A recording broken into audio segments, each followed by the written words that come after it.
I'm going to go through the only 3 colours or 5 pencils you need to create any skin colour you want, so that your limited supplies don't have to hold you back. Because it really is possible to create any skin tone with just a few colours. You see, foundation comes in a range of light, medium and dark flesh tones, but all of the different shades are actually made up from only yellow, red, white and black. And all they do is change the amounts of each colour they put in to create all of those different shades. And this same principle can be applied when you're drawing with coloured pencils. Because if we think about what skin colours actually are, they are normally more of a peachy or beige tone. The more red you add will give you more of a peachy skin tone, and the more yellow you use will give you more of a beige skin tone. So the 3 colours will be yellow, red and brown. But you can use black if you don't have a brown to darken up your shading, but brown will give you a more natural and rich looking skin tone. As well as the yellow, red and brown, I will be using a bit of white and black to lighten and darken my shading when I need to. Now let's dive into creating some basic skin tones using these 3 colours. I am going to start by creating a light skin tone that has more of a peachy undertone to it. So I start by adding a base layer of the lightest colour, which is that yellow, to the paper, and I keep my pressure really light when doing these first layers of shading, especially when I am drawing light skin tones, as you don't want the skin to look too saturated and vibrant. The next colour I layer in is the red. Layering that yellow and red gives you a really nice basic flesh tone, and if you are light enough with your shading, the colour should look more like a light peach than a saturated orange colour. For the shadows and toning down the vibrancy of the colours, you can then layer in a bit of brown. As this is a light skin tone, you won't need to add lots of brown, just enough to mute the colours. This skin does have more of a red, pinky undertone, so I am layering more red than yellow, and this combination would work well for many different portraits, as this is one of the most common types of skin tones. Moving on to the second skin study, I'm going to do another light skin tone, but this time I'm going to create more of a beige undertone to the skin. Once again, I start with a layer of yellow, still keeping really light pressure, but this time when I add the red shading, I'm not going to layer as much as before, so that the yellow is the more dominant colour. You still need to add a bit of red to create a really convincing beige skin tone, but you don't need very much of the colour at all.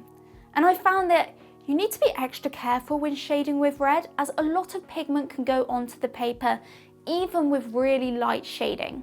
Then you can add the brown to darken up the shadows and mute the skin tone a bit. You can use white to help blend the skin to make it smoother, and you can also go back in with more of the yellow and red after adding that brown if you need to make the skin tone a bit more accurate to your reference, or you need to make it more vibrant. So keep layering and tweaking until you are happy with the colour.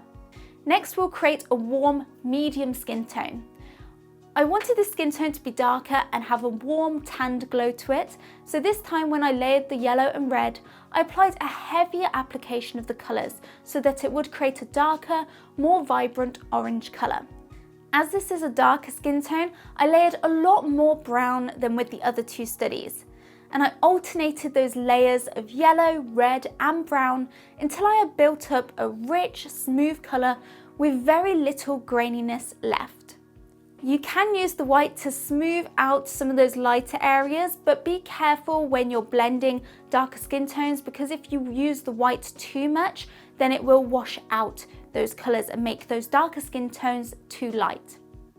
For the final skin sample, I chose to try and create a cool, dark skin tone. This meant that more red would need to be used than yellow to make it that cool undertone. And as you can see by now, I always start any skin tone by just layering the yellow and red. And for this, you can see that I really am adding a lot more red and using more pressure than I would for those lighter skin tones. Because this skin tone is really dark, I will be using both the brown and black to create that correct value for the skin. I create an even layer of the brown all over the skin and then use the black to indicate where the shadows are. You want to be careful when using black for skin. Try not to use too much and always layer other colours over the top of the black to help tie the black in with the rest of the skin. So I'm going to go over the black with more brown and then layer more reds and yellows until I have a really nice dark skin tone that looks really realistic and vibrant. So as you can see, all skin really can be made from just using these three colours, red, yellow and brown. And you can use the two shades of white and black to lighten and darken your shading.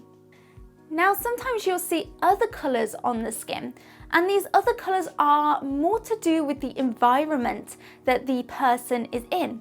For example, if they're in a room with blue lights, then the skin might have more of a blue hue to it. But you now have the basic colours you need to make any skin tone you want, and you can choose to layer in some other colours if you need to reflect that lighting situation that your portrait is in. But mastering picking the right colours for your skin is just one part of being able to draw super realistic skin for your portraits. You also need to know how to create convincing skin textures. And that is why I've created a new free guide on drawing skin in colour pencil that contains everything you need to start drawing amazing skin with your coloured pencils. Not only will you get access to my step-by-step methods for how I create the 4 most common skin textures, but I also give you my secret colour recipes for 9 different skin tones. So I'll leave a link to that free guide at the top of the description and in a card up above. But now let's go through how you can use those 3 colours to draw a full skin study on a portrait. Let's jump into it. This is the reference that I'll be following, and her skin tone is fairly light and on the more peachy side, so I'm going to be following a similar process to what I used for the first skin sample we drew. For the base, I shade my yellow pencil everywhere apart from the brightest highlights on the skin. And I really try to keep my shading as even as possible so that I can end up with a smooth skin tone, because if you're messy with your shading, you will have some yellow lines that are darker than others, which will make it really hard to get an even skin colour, especially when we're doing lots of layering. I then go over the yellow shading with the red pencil, and I try to hold my pencil further back and only use the side of the pencil lead to create that lighter, more even layer of shading. And holding your pencil in this way can really help you to create light washes of colour, especially when you are using those really vibrant pigmented colours like red. Now that we have the basic flesh tone established, we need to give the face more structure and more dimension by shading in all of the shadows and contours with the brown pencil. As the skin is a light tone, you don't want to add too much pressure to the pencil, so keep your pressure really light, and for the darkest shadows, build up the intensity of those shadows using multiple layers of shading, rather than by adding more pressure to your pencil. For this portrait, I work on adding in the shadows around the eye and especially the eyelid, and I also work on adding shadows to the side of the face. You can also add a light wash of the brown to any area that looks a bit too vibrant and needs to be muted. And I actually ended up doing a lot of shading with the brown pencil, not to darken up the skin, but just to tone down the saturation of the skin a bit. I create some shadows around the chin, but make sure not to shade any brown on the highlighted areas of the skin, as we don't want to make them too dark. Next, I work on shading in the neck. Now this area is in a lot of shadow, and the brown pencil alone won't be able to create a dark enough value. So I also add in some black shading on the sides of the neck to help get the area dark enough. The darker the value, the more pressure I apply to the black pencil, but I always make sure to layer over the top of that black with another colour so that the end result doesn't look flat.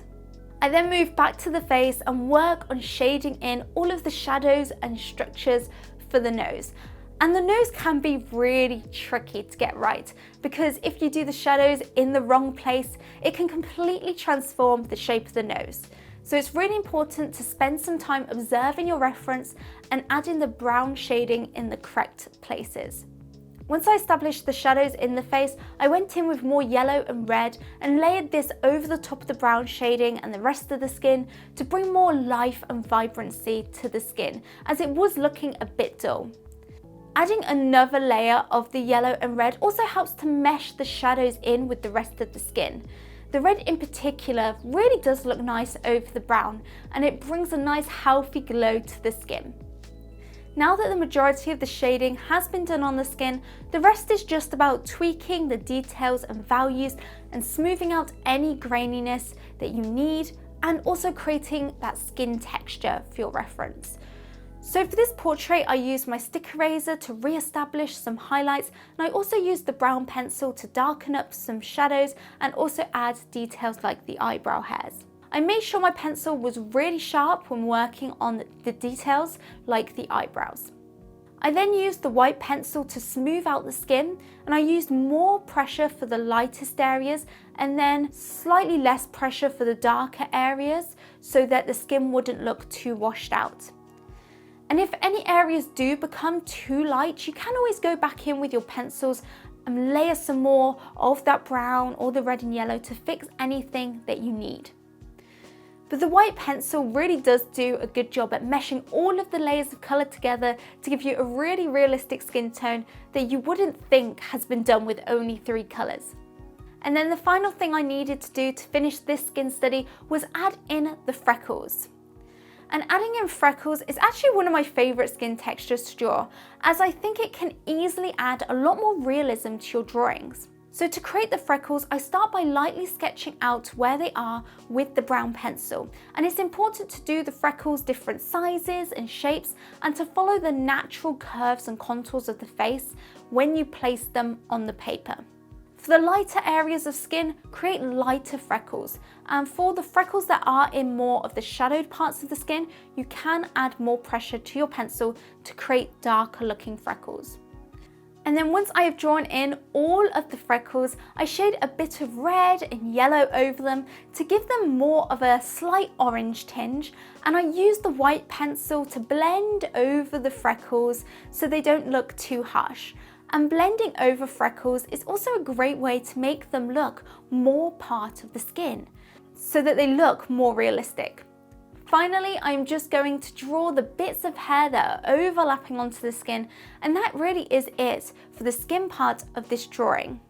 Now I'm just going to finish off this study and show you the final result. Here you can see the final drawing, and in the end, I only actually used another 2 colours to complete this whole drawing. I just added in a bit of green for the leaves and the eye and a bit of blue on the blurry flowers. So this entire drawing was just done using the pencils included in the smallest set of 12 Polychromos coloured pencils. So next, make sure to check out my free guide on drawing skin so you can learn my favourite tips and techniques for drawing any type of skin you want, and I'll see you in my next video. Bye everybody.